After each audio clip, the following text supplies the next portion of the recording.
La curiosité est un vilain défaut. La sagesse populaire se trompe.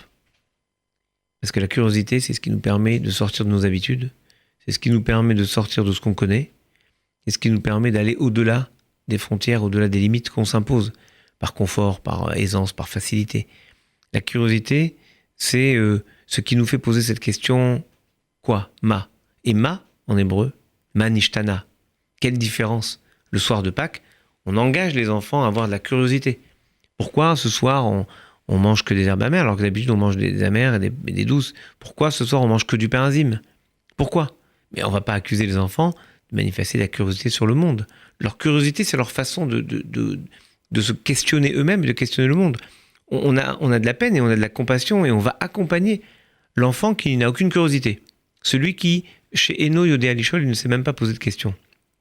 La curiosité, c'est la qualité de quelqu'un, surtout qui a le désir de connaître et de savoir. Il n'est pas enfermé dans la certitude qui est la sienne. En fait, il descend du piédestal de sa vérité pour aller vers le monde.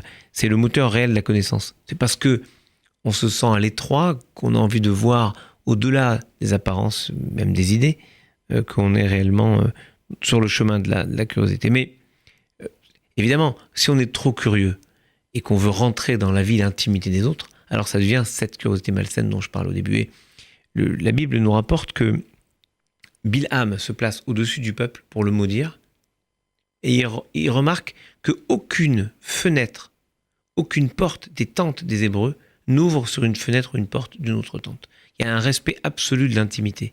Et il est obligé de dire cette phrase magnifique, « Ma tovu ou alecha Yaakov mishkenotera Israël » Quelles sont belles tes tentes Jacob, tes demeures Israël. C'est parce qu'il a vu qu'il n'y avait pas de curiosité malsaine dans le peuple. Et c'est toujours une grande bénédiction quand il n'y a pas cette curiosité, ce respect de l'intimité.